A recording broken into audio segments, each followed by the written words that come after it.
খবরটা যখন আমি প্রথম দেখলাম, আমি সাধারণ মানুষের মতো রিয়্যাক্ট করিনি। পশ্চিমা মিডিয়া বলছে আমেরিকা নাকি যুদ্ধের প্রস্তুতি নিচ্ছে, কিন্তু জিওপলিটিক্যাল দাবার বোর্ডে যারা চোখ রাখেন তারা জানেন সত্যটা কতটা ভয়ঙ্কর।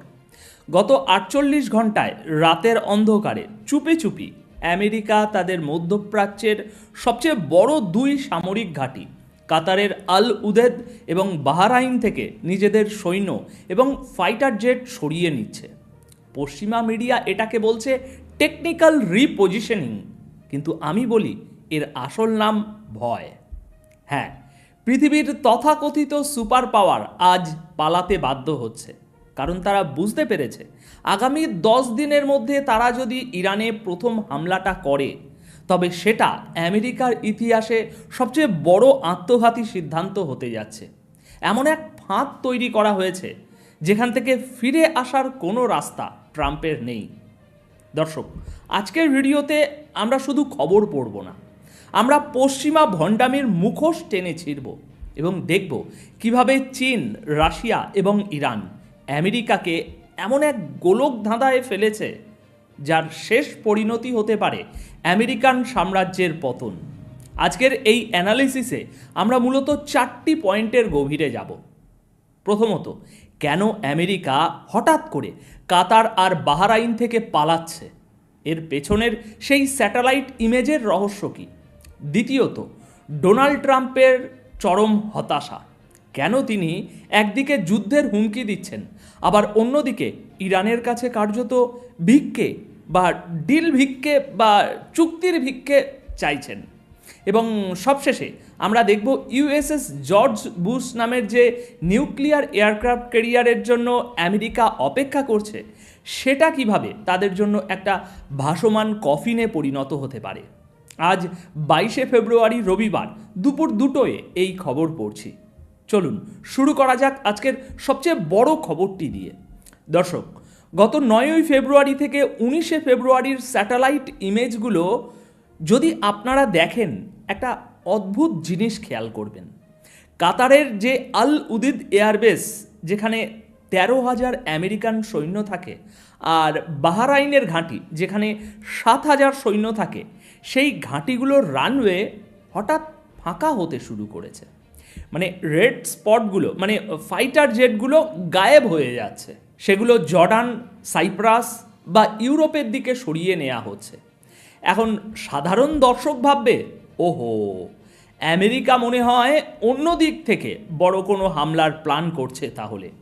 কিন্তু আপনারা যারা আমার বিশ্লেষণ নিয়মিত দেখেন, আপনারা কি সত্যি মনে করেন আমেরিকা এত সহজে নিজেদের সবচেয়ে বড়, সবচেয়ে সুরক্ষিত ঘাঁটিগুলো খালি করে দিচ্ছে?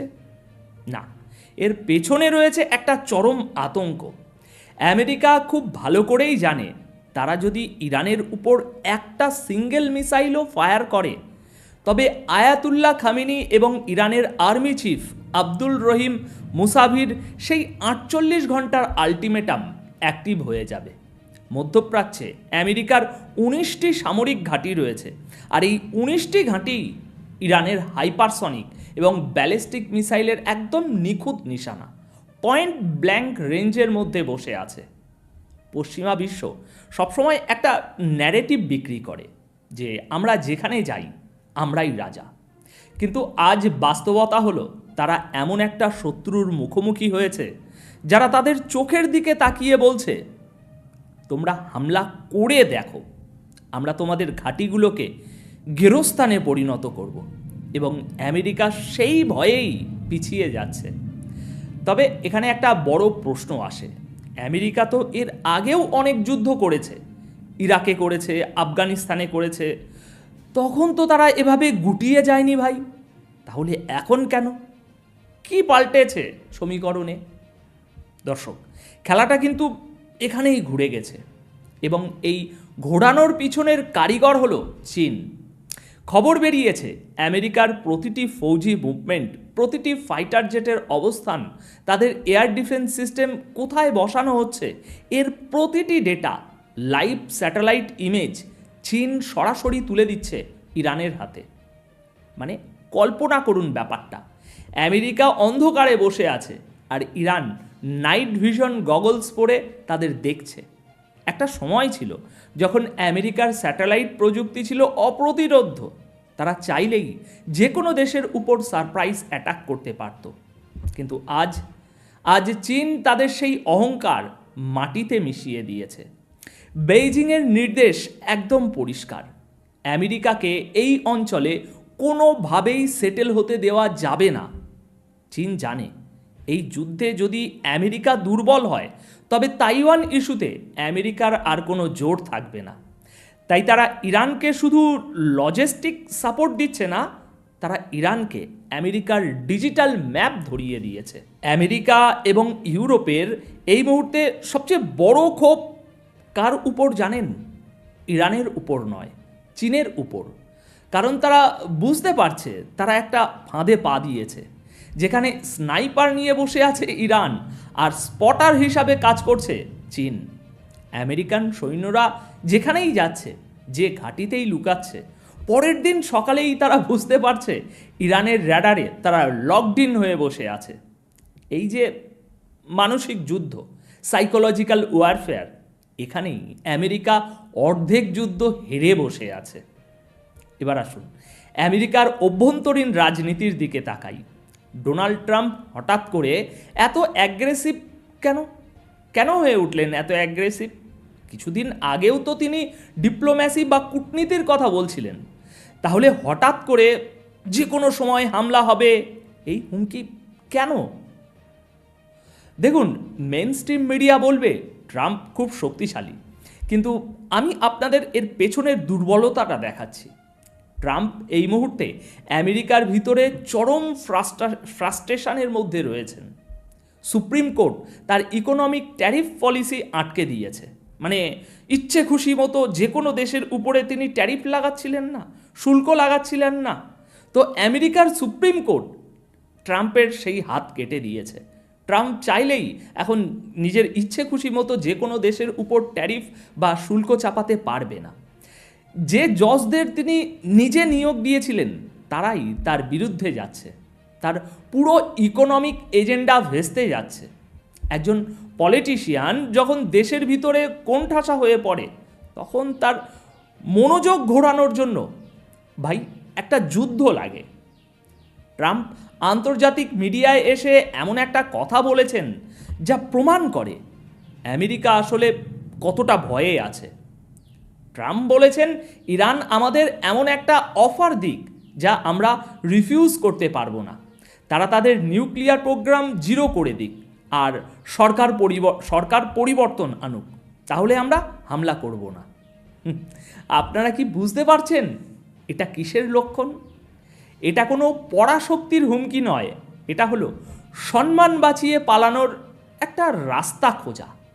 ট্রাম্প আসলে ইরানকে বলছে, ভাই তোমরা এমন কিছু একটা করো যাতে আমি দুনিয়াকে দেখাতে পারি যে আমি জিতেছি আর আমাকে যুদ্ধটা করতেই না হয় যেন। কারণ আমেরিকার কংগ্রেস খুব ভালো করেই জানে এই যুদ্ধ শুরু হলে কি হবে। আমেরিকান ল মেকাররা ট্রাম্পকে আটকাচ্ছে। তারা বলছে কংগ্রেসের অ্যাপ্রুভাল ছাড়া কোনো যুদ্ধ নয়। কেন? কারণ তারা জানে ইরানের প্রথম রিট্যালিয়েশন বা পাল্টা হামলা, ওই হামলাতে শুধু সৈন্য মরবে না, আমেরিকার পুরো সাইবার ইনফ্রাস্ট্রাকচার ধ্বংস করে দিতে পারে। নরওয়ে, জার্মানি, পোল্যান্ড, বেলজিয়াম সবাই তাদের নাগরিকদের ইরান ছাড়তে বলছে। পশ্চিমা বিশ্ব খুব ভালো করেই জানে একবার এই বারুদের স্তূপে আগুন লাগলে মধ্যপ্রাচ্যে আমেরিকার কোনো অস্তিত্বই আর অবশিষ্ট থাকবে না। এখন পশ্চিমা মিডিয়া আরেকটা মূলো ঝোলাচ্ছে আপনাদের সামনে। তারা বলছে দাঁড়াও, ইউএসএস জর্জ বুশ আসছে। এই ইউএসএস জর্জ বুশ হলো আমেরিকার নিউক্লিয়ার পাওয়ার্ড এয়ারক্রাফট ক্যারিয়ার, পৃথিবীর সবচেয়ে ভয়ঙ্কর যুদ্ধজাহাজগুলোর একটা। এটা ভূমধ্যসাগরে বর্তমানে এন্ট্রি নিয়েছে এবং জর্ডানের কাছাকাছি আসতে তার আরও কয়েকদিন সময় লাগবে। বলা হচ্ছে এই জাহাজ পজিশন নিলেই নাকি যুদ্ধের উল্টো গুনতি শুরু হবে। সাথে আছে 200 ফাইটার জেট আর 600 টমাহক মিসাইল। শুনতে খুব হলিউড মুভির মতো লাগছে, তাই না? কিন্তু বাস্তব দুনিয়ার জিওপলিটিক্সে হলিউডের স্ক্রিপ্ট চলে না। আমেরিকা এখনও সেই দ্বিতীয় বিশ্বযুদ্ধের বা গালফ ওয়ারের মাইন্ডসেট নিয়ে বসে আছে, যেখানে তারা মনে করে একটা বড় এয়ারক্রাফট ক্যারিয়ার পাঠিয়ে দিলেই ছোট ছোট দেশগুলো ভয়ে কেঁপে উঠবে। কিন্তু ইরান কোনো সাধারণ দেশ নয়। ইরানের হাতে যে অ্যান্টিশিপ ব্যালিস্টিক মিসাইল এবং হাইপারসনিক প্রযুক্তি আছে, তার সামনে এই বিলিয়ন ডলারের এয়ারক্রাফট ক্যারিয়ারগুলো এক একটা বড় বড় সাইজের টার্গেট ছাড়া আর কিছুই নয়। আপনি যত বড় জাহাজ আনবেন, মিসাইল দিয়ে সেটাকে হিট করা ততটাই সহজ।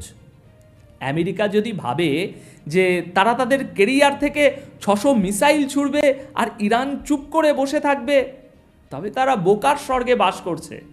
ইরান প্রথম আঘাতটা এত শক্তভাবে করার প্ল্যান করে রেখেছে, যেটাকে সামরিক ভাষায় বলা হয় ডক্টরিন অফ প্রিপারেশনাল ডিটারেন্স। অর্থাৎ তুমি আমার একটা বিল্ডিং ফেললে আমি তোমার গোটা কেরিয়ার ডুবিয়ে দেব। একবার শুধু একটু ভাবুন, আমেরিকার একটা এয়ারক্রাফট ক্যারিয়ার যদি যদি ভূমধ্যসাগর বা আরব সাগরে আক্রান্ত হয়, আমেরিকার গ্লোবাল হেজিমনি বা বিশ্ব আধিপত্যের অহংকার ওই সাগরের জলেই ডুবে যাবে।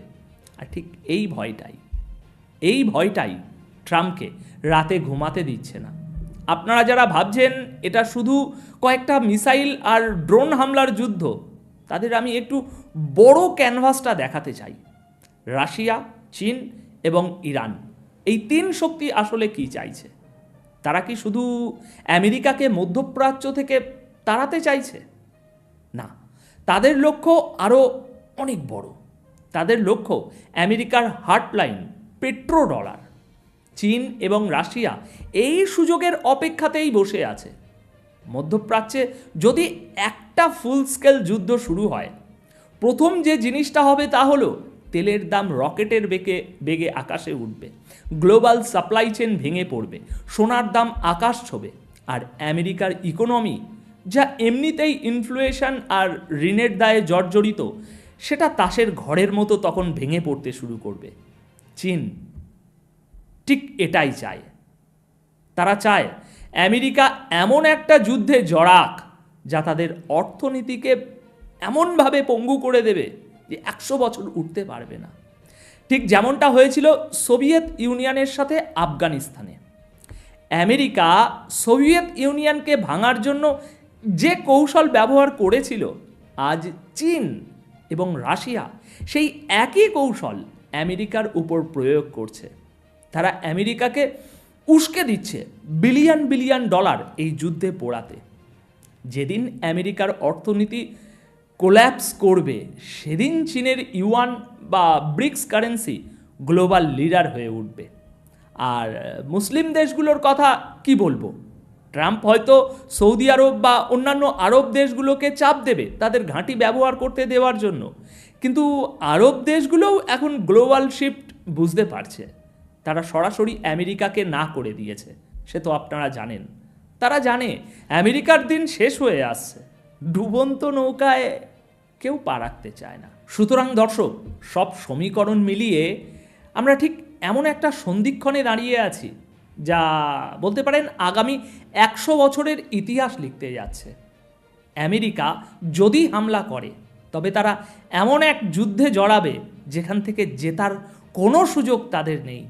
তারা শুধু তাদের সৈন্য হারাবে না, তারা তাদের গ্লোবাল সুপার পাওয়ার যে ওই স্ট্যাটাস, সেটা চিরতরে হারাবে।